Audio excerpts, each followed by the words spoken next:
Let's take a closer look at this Waterdrop WD-F3 reverse osmosis filter. It goes into my X12 RO system located under my sink. I installed it myself, and you can too, as well as these filters that you will have to keep in storage.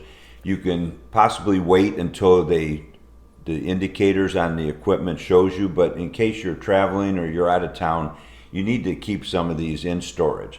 Now you can see this particular one here, the F3, is the largest of the three filters that is on the system, and it is designed to last 24 months. The packaging is very clear. You even have that on there, 24 months. So anyways, you have the F3 filter. The packaging is superior on this. You can see that there's a plastic cap protecting the O-rings, which is a critical feature on this.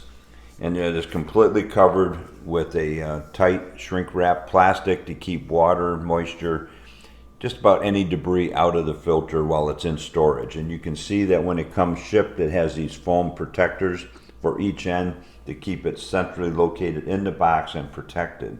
Now, just to have a better understanding of how the filters are used, I am showing you a short video from the actual Waterdrop system I have, my X12, and you can see I've removed the cover, and you can see all three filters, the F1, F2, and F3, all different sizes, very easy to turn. They're quarter turn devices that go in when needed, and you will see the indicators go off, and please follow the instructions because you will have to allow the system to purge when you change the filter.